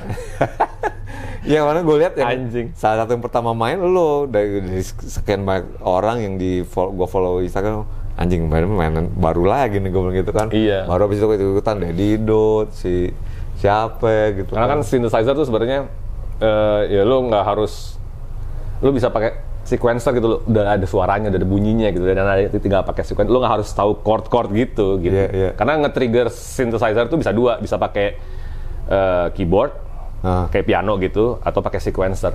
Oke. Gitu. Kalau sequencer lo tinggal tek udah jalan semuanya. Benar. Dan mungkin itu. Jadi kalau lo nggak bisa main keyboard pun lo bisa sebenarnya pakai sequencer gitu. Iya. Berbaik keinstanan tuh tadi, gampang, tapi juga nggak ngerepotin, tapi output yang bisa dibikin tuh bisa kayak gue nggak bisa banyak bikin, banget ya ke possibilities-nya gitu ya. Nggak bisa main alat musik 100%, tapi gue pengen bikin musik gitu. Iya. Gue udah ini sih, udah sempat baca, bukan baca, yang gue denger yang Vindes pernah tanya sama lo, kayak sebagai seniman siapa sih lo ininya gitu kan. Gue tadi mikir Warhol mungkin udah jelas ya, karena kan the whole mekaniknya dia kan kayak gitu kan, instan, cepet, direproduksi, tapi hasilnya kalau dikawin-kawinin bisa berubah jadi arti lain lagi gitu. Tapi lu nyebut nama kayak Rosenberg, Wembley, terus siapa lagi? Wembley. Terus siapa lagi yang lo sebut ya? Which is menurut gue bukan art seniman yang Julian Schnabel gitu ya. Majority bukan seniman yang terkenal dan keinstanan ya menurut gue. Iya. Ada craftnya justru mereka kan gitu kan. Tapi kalau metode kerja lo, konsep lo gini yang menurut gue efisien banget ya menurut gue. Itu siapa yang pengaruhin lo gitu tuh? dari musisi kah atau seniman? Kerja gue efisien yang mana nih? Ya apa ya? Gimana ya? Pasti beda-beda sih mungkin ya. Dari lo kalau berkarya seni beda, musik beda kan pasti kayak beda gitu sih, ya. Cara ininya, prosesnya beda. Atau gini nih, mungkin seniman atau artis yang ngedefine lo, yang ngedefinisin lo. Dalam artian, kalau gue ditanya artis yang ngedefine lo siapa? Bowie, gue bilang. Karena kenapa ya? Dia udah cross genre, cross disiplin, fashion iya, musik iya, acting iya.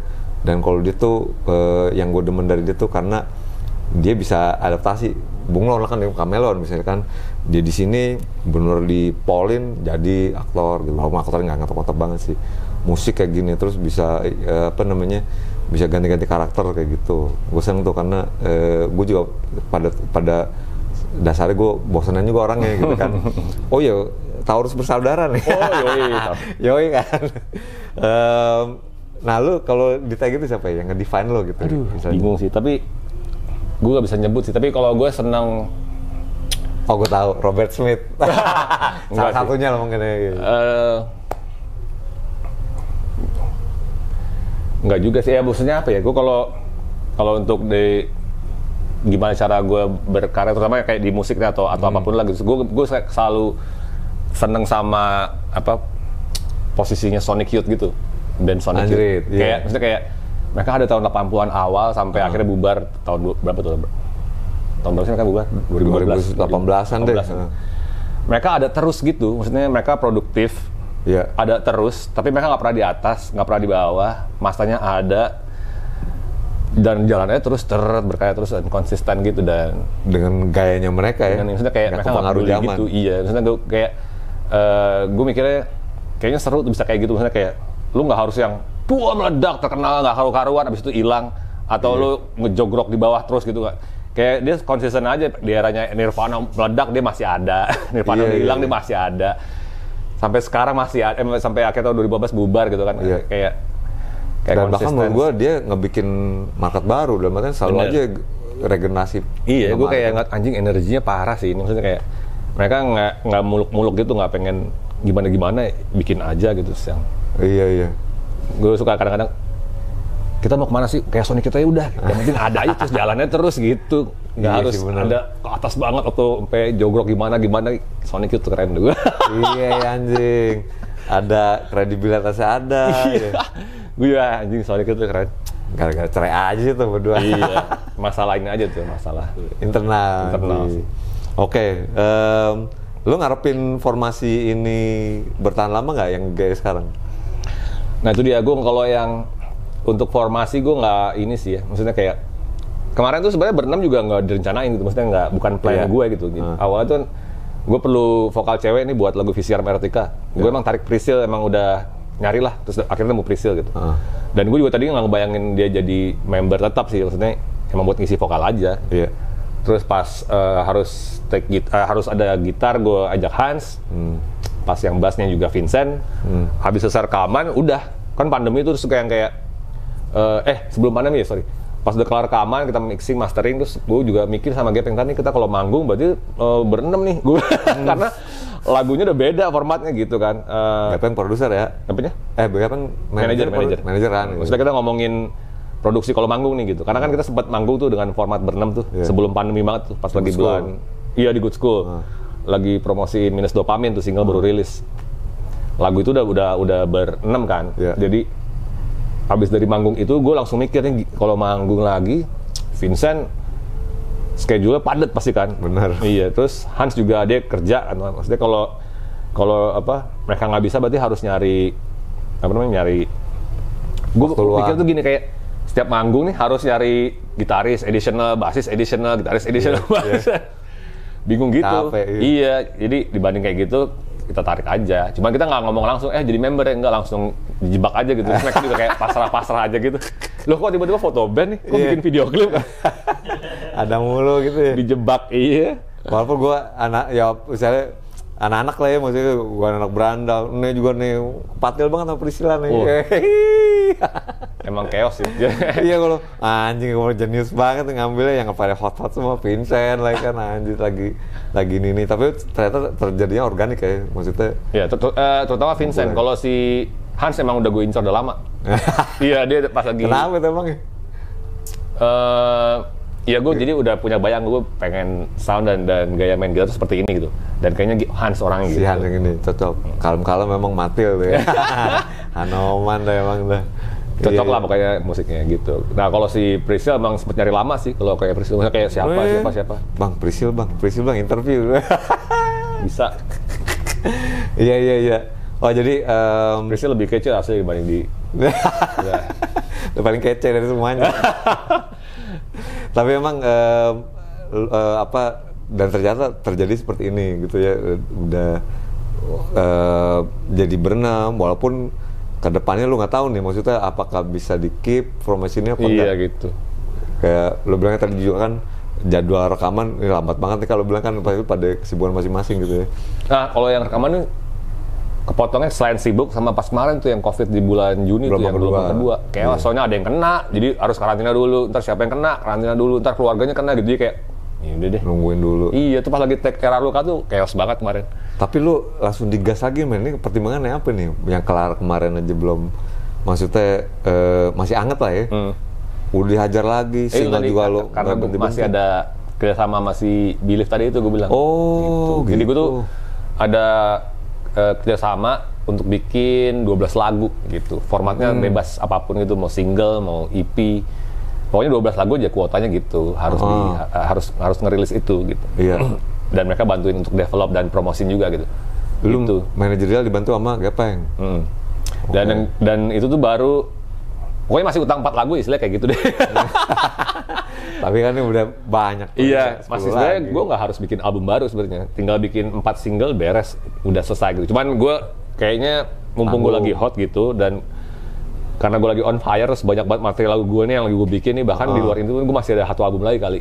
Jadi kayaknya gas aja deh, bisa rekam aja, mumpung juga lagi nggak ada panggung juga gitu kan, lagi pandemi, maksudnya kayak ya semoga cepat pulih sih, maksud gue lagi nggak ada manggung juga gitu. Jadi fokus di studio aja dulu, rekamin, maksudnya rilisnya tahun depan atau kapan nggak apa-apa, yang penting direkam dulu aja semua materinya gitu. Iya. Project seni lagi pada di hold dulu nih. Iya, NFT akhirnya main NFT. Ada apa yang baru lagi tuh anjrit. Gue lagi sini main beberapa minggu yang lalu ada ajar ya nggak ya, ngomong wah udah aneh banget alien nih maksudnya kan NFT segala macam. Apaan lagi nih gue bilang, ternyata ada platform di internet yang ngejual karya-karya lo dan dihargai dengan mata uang di internet ala The Matrix. Namanya Tejos. Itu lagi konsep itu mainnya. Tapi lu jualan musik ya? Ya iya, waktu kalau NFT itu sempat collab sebenarnya sama artis NFT orang anak Bandung, Rukmunal Hakim. Kita bikin tapi NFT apa sih singkatannya? Non-fungible token. Gue juga nggak paham tuh artinya apa tuh. Tapi ini lagi hot nih sekarang nih, properti hot nih ya. Iya sebenarnya. Ya. Sebenarnya sih ini sih transaksi barter gitu. Jadi kayak ya lo investasi tapi di karya seni gitu. Tapi transaksinya pakai cryptocurrency gitu. Oke. Jadi apapun lah. Jadi macam-macam platformnya. Jadi kayak yang Tezos itu kemarin marketplace namanya Haiketnang gitu. Ada lagi marketplace yang lain, ada Known Origin, ada banyak deh. Dan mata uangnya juga beda-beda, bisa milih. Nah, terserah mau yang mana. Lu jual sampling lo di situ ya? Enggak. Kalau yang gue belum sampai sana, tapi yang pertama kolaborasi itu sama si Rukmunal Hakim tuh, jadi dia ngerespon lagunya Goodnight. Jadi kita ada 1 lagu yang instrumen gitu. Terus dia bikinin visualnya, terus kita gabungin gitu. Terus kita jual di Known Origin kalau salah. Oke.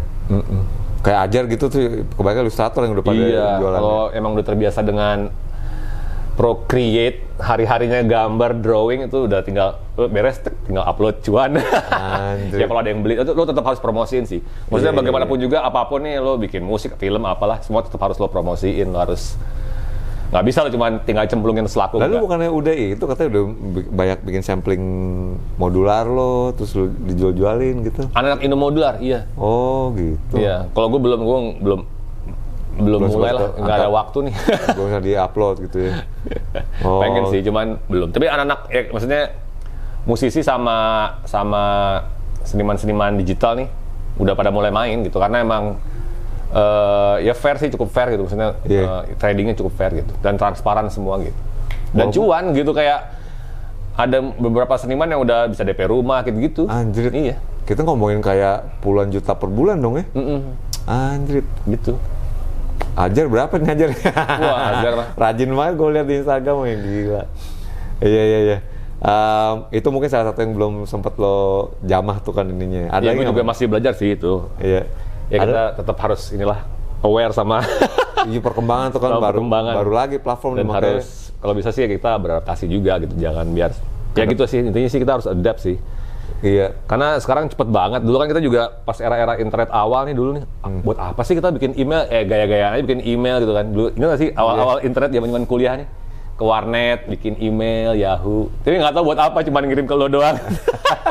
Ini buat apa sih gunanya? Bar doang aja. Serunya di mana, tapi akhirnya kepake secara umum gitu kan, kepake lo buat kerja apapun lah gitu. Nah, diprediksi juga ntar dunia blockchain ini juga ntar someday, sekarang masih kayak kita zaman dulu gitu, ini buat apa sih, fungsinya untuk apa sih, masih hanya certain people aja yang make gitu. Belum semua user pakai gitu. Ntar someday mungkin ya mungkin ya, gue juga dengar dari forum-forum gitu kan, katanya ntar mungkin bakal jadi kepake sama semua orang gitu someday gitu. Jadi penting juga. Produknya apa dijual di situ gitu ya. Ya pokoknya sama lah kayak internet pertama kali masuk ke Indonesia gitu, kayak blow on. Ini buat apa ya bikin Yahoo, buat ya, TikTok main kayak gitu kan, kita ngeliatnya kayak alay dong, cuma sekarang anjrit gila, berapa juta orang di situ ya. Jadi ternyata bisa jadi ini baru. Nah, ini beberapa pertanyaan terakhir men. Kalau gue lihat kan maksudnya gini, terlepas dari ada format baru, metode baru kayak gitu kan, cuma menurut gue kalau kita nggak bisa ngemanfaatinnya atau emang berbalik ke si pelakunya sih, kalau emang ya kedua sih malas aja gitu kan. Cuma gini, lu setuju nggak kalau bilang kita tuh ada benefit dari karena generasi kita sama generasi kan beda tuh ya, udah beda cara kerja, etos kerja, eksekusi operasional gitu. Gue ngeliat lo tadi ada Grab dateng beli kaos, masih lo yang ngasih bang, mau jalan ngurusin. Even Vincent juga waktu di Venice bilang, katanya gue tahu maksudnya ini masih si Batman yang kalau orang masih diplastikin, produknya masih lo gitu-gituin kan. Itu etos kerja kita banget tuh menurut gue, etos kerja generasi kita yang pertama kali dikenalin nama konsepnya DIY, do it yourself. Kita diajarin propaganda band-band punk indie gitu kan, yang kayak Fugazi, even Sonic Youth. Kalau lo mentok, bukan berarti berhenti, cari lagi jalan lain, dan semuanya dikerjain sendiri kayak gitu. Dikawinin sama platform atau medium yang sekarang udah segitu gampangnya, cocok dengan tendensi kita untuk cari instan. Jadilah, makanya gue bilang sekarang kayak kita tuh, generasi kita masih dibilang beruntung, band kayak Gunot Electric, Upstairs, even menurut gue orang-orang yang masih nongol, Jimmy, lo, gue, Aryan gitu, itu sebenarnya kan dari generasi sebelumnya. Dibanding dengan mungkin beberapa nama yang eksis, nggak usah sekarang-sekarang, tarik ke 10 tahun belakangan, yang nongol tapi tenggelam lagi. Ada generasi sih, tapi menurut gue mungkin itu karena generasi bisa bilang Gen Z atau milenial yang lahir tanpa mengenal proses. Menurut gue kita kan di tempat proses banget kan kayak gitu, walaupun kita sebenarnya suka instan, tapi kayak ngerjain sesuatu ada, gue tahu nih gue mesti begini, ada effortnya kayak gitu. Makanya dulu effort banget sih rilis satu lagu aja tuh. Iya kan, kayak gitu. Sekarang cuma di kamar jebet-jebet udah bisa jadi. Lo gitu. perlu media gitu, lo perlu bantuan media untuk promosiin karya lo gitu, kayak lo harus gimana sih bisa di interview misalnya sama majalah Hai. Gimana sih lagu lo bisa diputar di radio? Dulu tuh kayak masih bertanya-tanya tuh gimana sih cara lo bisa video musik lo ada di TV, bisa bisa dilihat orang. Kalau sekarang kan semua udah medianya di tangan kita, lo bikin video hari ini besok nyampe di YouTube langsung. Benar. Nah, setuju nggak lo kalau gue bilang yang sekarang nih musisi baru sekarang itu memang begitu muncul naik cepet gede dar, tapi nggak sustain. Ya turun lagi, ntar ada lagi yang barunya lagi kayak gitu. dibanding kayak nggak tahu nih, gue nggak tahu, cuma mau romantisasi ke dinosaurusan kita lah gitu. Cuma gue ngeliatnya sih kayak gitu. Bisa jadi sih, gitu kan. Bisa akhirnya bisa jadi kayak gitu juga ya. Iya. Apa namanya, orang kayak Jimmy misalnya, dia penggagas, mungkin kalau kita ngomongin vlogger atau content maker, content creator udah banyak lah ya. Tapi menurut gue yang ngetrendingin channel YouTube musisi yang jadi ini, dia pertama gue bilang bikin ngobrol sudah tahun 2019 gitu kan, kayak gitu.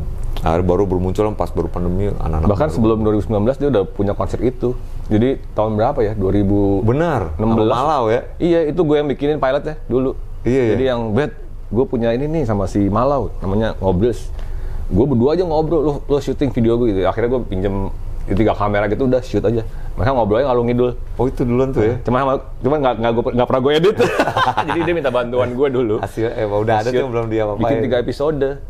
Jadi rekamannya udah gelondongan gitu kan. 3 kamera, tahun 2016 nggak salah. Lama banget itu konsepnya si Ngobrels itu. Pokoknya bikin 3 episode, terus nggak gue edit karena nggak ada waktu. Nggak ada waktu lah intinya. Akhirnya sama si Malau, pas lagi demo seriusan lagi si Ngobrelsnya ini, dia minta materi mentahnya. Akhirnya dia editin sama siapa gitu, nggak tahu. Oh jadilah versi pertama dia tuh. Oh bukan, nggak tahu. Ini yang si pilot 3 episode ini nggak tahu tuh dirilis apa enggak ya, kayaknya enggak ya. Pokoknya ada tuh ngomongin bola lah, ngomongin apa gitu. GETV kan dulu bikin duluan kayak gitu. Jadi apa ya, ada benefitnya kita ya, maksudnya dari kita ngalamin transformasi dari era analog ke sekarang yang instan kayak begitu. Tapi kalau gue tanya nih men, musisi band yang lo suka, menurut yang sekarang lo bilang potensi, lo ngikutin nggak ini sekarang? Gue yakin musisi mana lokal apa? Lokal. Oh, yang jadi favorit lo siapa ya sekarang? Sekarang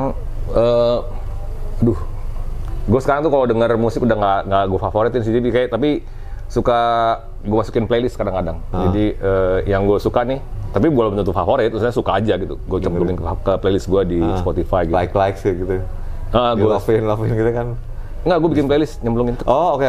Gue cemplungin gitu, terus kadang-kadang suka gue dengerin aja gitu. Tapi ya gitu, jadi gue suka mantau nih, karena kan sekarang cepat banget nih informasi ya, terus ya karena kalau kayak platform kayak Spotify ini suka ada playlistnya, kayak ada apa ya, Skena Grass atau Indonesia alternatif. Enggak, Indonesia gue nggak ada. Udah terlalu ini. Nggak, gue diginya tuh ke apa ya, playlist alternatif apa ya? Ada alternatifnya nggak salah. Pokoknya ada playlist yang lebih bawah tanah lah dibanding Indonesia mah nggak. Pokoknya ini benar-benar yang unknown gitu, jadi kayak baru gue dengerin, nah situ gue biasanya gue masukin gitu. Oh, ya pokoknya gue suka sih kalau dengerin yang bandel-bandel gitu, kayak bandnya si siapa ya, atau kayak Beta Diamond, pernah nggak sih Beta Diamond? Oh belum gue. Bandnya si siapa, si Ape Tutarkam.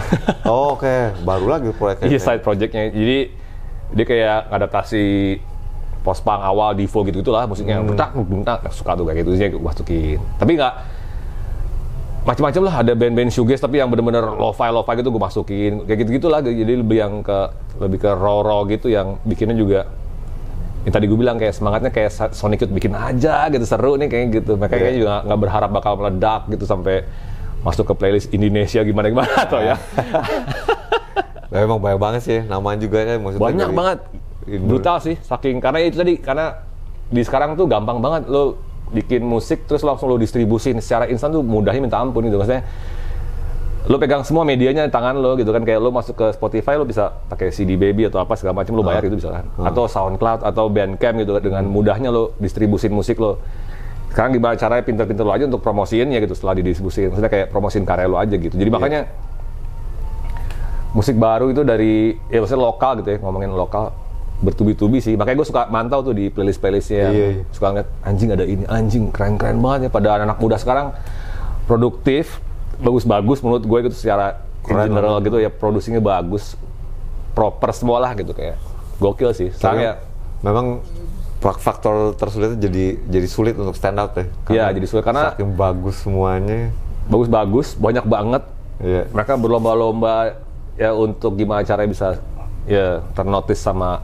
Nah itu tadi mungkin benefit kita etos kerjanya dalam artian mungkin kebanyakan karena instannya itu bikin musiknya, tapi begitu menyampai ke dibutuhkan extra effort untuk nge-push itu yang mereka mungkin nggak mengenal proses di mana gue harus ngelakuin ini lagi kayak gitu. Cuma beberapa aja yang akhirnya berhasil kan gitu.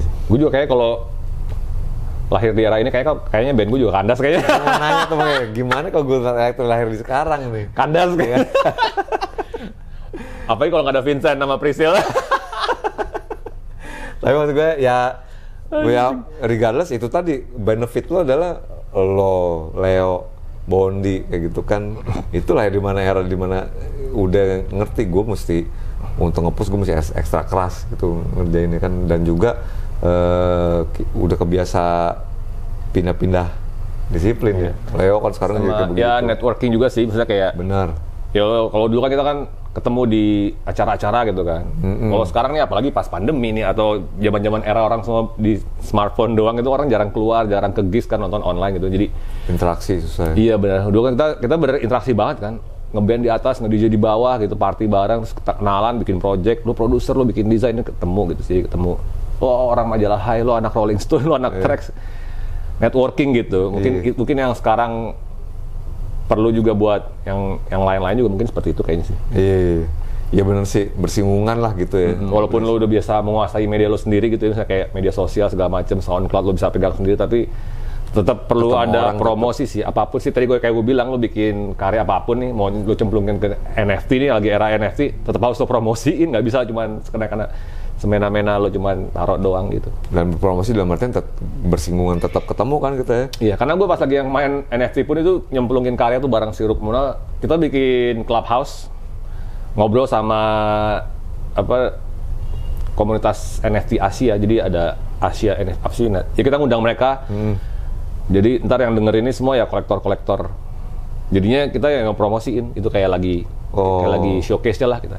Iya, siapa lu siapa, lu bikin apa, tentang apa karya lu, terus ntar kolektor-kolektor pada denger, tertarik, beli gitu. Tapi kalau kita bikin doang terus nggak ada yang ngejelasin nih apa, nih siapa, nggak ada market. Maksudnya ya si kolektor-kolektor yang beli karya-karya itu juga pasti mereka pengen tahu kan siapa artisnya, ini apa sih latar belakang karyanya apa, itu nggak cuma sekedar wah lucu ya karyanya, beli gitu. Iya. Tetap harus promosi lah apapun sih kalau menurut gue. Ya, kepotong azan maghrib tadi, dan sekalian juga di saat break kita mencoba Kukeos dari Ojo Keos, dan rasa punya coklat campur kayaknya walnut, kalau nggak salah ya. Jadi keluarnya crunchy, dalamnya gui-gui dan chewy gitu, mantap pokoknya. Gak habis dua nih gue. Holil nih bikinnya? Holil. Canggih Holil. Kue bisa, lirik bisa ya. Kue bisa dipasarkan, asik. Ada pasarnya. Kue bisa diciptakan. Bisa ya. Nah men, sekarang ini yang terakhir nih. Kalau misalnya ya berdua sih nggak berhenti ya. Tapi kalau misalnya fasenya Good Night Electric nih sekarang udah selesai, dalam artian konsep lo tuh udah nyampe finish, ya udah deh ini projectnya udah kelar dulu, gue udah ngeliris albumnya. Yang berikut mau kerjain apa nih? Abis ini belum kepikiran atau udah ada banknya dia ide? Siapa sih? Sebenarnya tuh dari hati kecil gue masih tuh kayak cita-cita gue dulu sebagai perupa tuh visual artist itu. Maksudnya kayak gue bisa establish itu semua masih ada. Kemarin juga kayak 2 minggu lalu gue kayak kepikiran, kayaknya lucu nih beli cat minyak nih. Melukis lagi tapi dengan cara klasik gitu ya, klasik banget ya, yang pakai cat minyak gitu, bukan akrilik. Jadi lo pakai terpentin, susah ngeringinnya berjam-jam, challenge baru sih. Dan terus terang gue belum pernah ngelukis selama gue di kuliah dulu, gue belum pernah bikin karya seni lukis pakai minyak. Gue biasa pakai akrilik, pakai air gitu kan, jadi water based lah pokoknya. Ini gue mau coba pakai minyak, jadi yang challenge baru aja gitu. Sama ya plus video. Kayaknya video masih bakal lanjut sih. Oke, soal exhibition pernah ya? Kalau nggak salah kan? Dulu ya. Di Ruru. Iya. Gue sempat lihat video lo yang nge-painting satu building tuh apa namanya? Ada mural satu gedung gitu. Udah lama sih, lu tahun berapa ya? Yang rambutnya masih pendek. Play apalah oke gitu.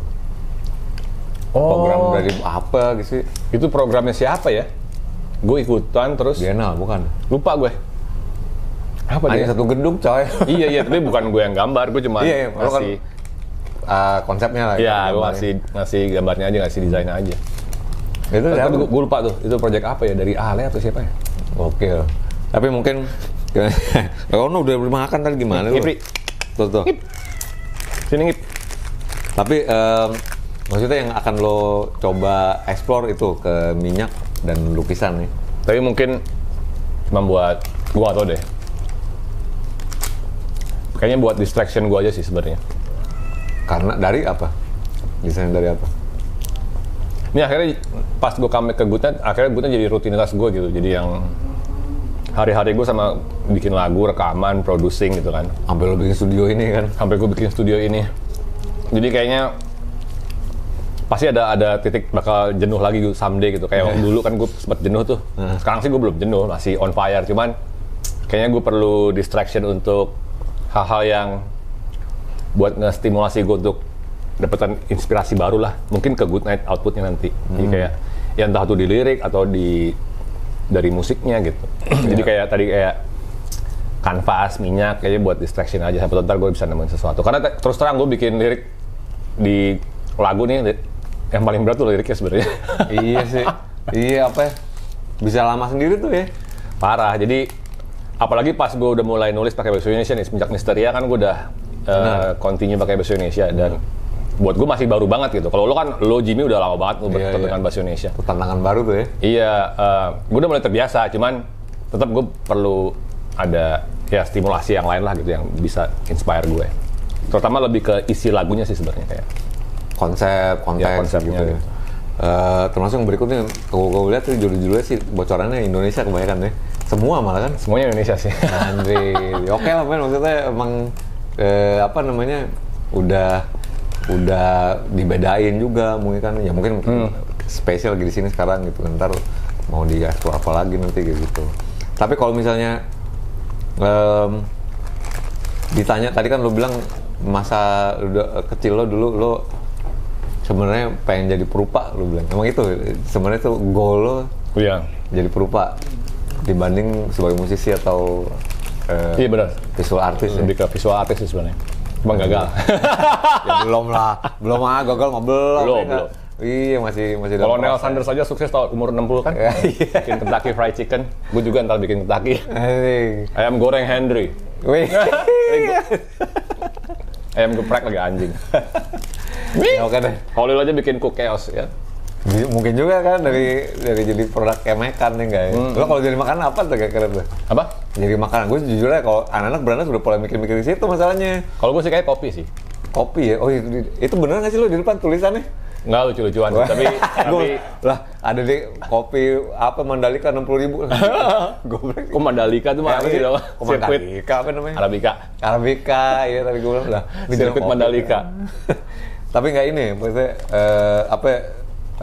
belum ini makan emang buat sendiri aja dulu ya. Iya ini sih. Settingan tapi komplit coy, gila. Yang ini lagi apa tradisional brewingnya. Iya manual brew.